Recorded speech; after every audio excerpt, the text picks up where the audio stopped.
looking at the worksheet called Recorded Changes, and it's in the workbook called Tracking Changes. And we're about to set up a feature where we're going to keep track of all the changes we make in this workbook for an indefinite period. The feature begins on the Review tab with the choice Track Changes, and in the description there it tells us that if you're working with others to make revisions or give feedback, it's particularly useful. But that's not saying that that's the only case where we might use this. What if you were the only user of this workbook and you simply want to keep track of the changes that you're going to make perhaps over the next few weeks, something like that? When we turn on Track Changes, the only choice we have is Highlight Changes. This brings up the Highlight Changes dialog box. Click the box for Track Changes while editing. The sentence that follows this might be a little confusing. This also shares your workbook. Does that mean that others are using this right now and this immediately gives them access to it? No, it doesn't. It simply puts it in the same status as if you were sharing the workbook, and that's the situation where multiple users can make changes, simultaneous changes, while they have the workbook open at the same time. And eventually when we click OK, we will see the word shared in the title bar at the top. So we want to highlight which changes, all changes, by everybody, even if it's only us. Highlight the changes on the screen, just click OK. And immediately we see this prompt. Now if you're familiar with the concept of sharing, you know what it really means is that the workbook, once we click OK, will have the word shared in the title bar. Now once again, that does not necessarily mean that others are using this file or can even get to it. All we're concerned about for the moment is tracking changes. So I'll make a few changes there. I'm going to change this job rating to a 5, good.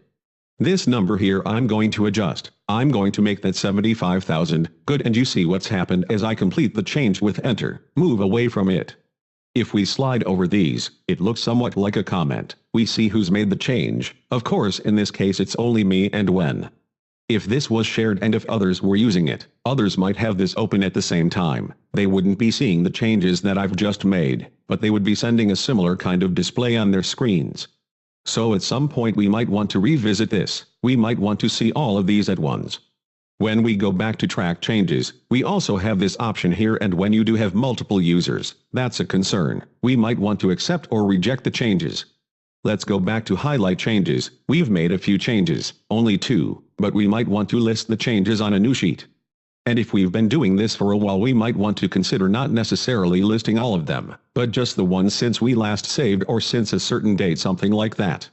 So if we click OK and it says only changes which have been saved can be listed on the history sheet.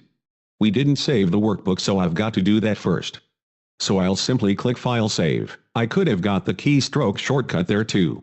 Now let's go back to Track Changes, Highlight Changes, list these changes on the new sheet. And once again consider, if this were multiple users, we probably want to check everyone here, but we might at certain points say everybody else, everybody but me, or just me. So when we do have multiple simultaneous users, we might want to consider that. If we click OK, we see the changes. Now it's only me. I've only made 2 changes, but we see these here.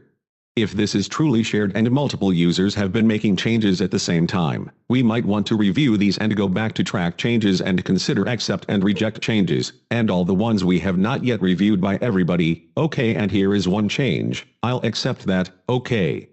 Here is the second one. Maybe I will reject that one. And if we have many of these, we could accept all or reject all. So these are features that you really need to check out on your own, particularly if you are working with multiple users and truly is share where you've got different people changing this at the same time. But in this situation, I'm the only user, but I'm finding it very useful to know and remember which changes I've made and where they are. So it's an extremely powerful features. It's an editing tool that helps us keep track of the changes that we've made to a workbook.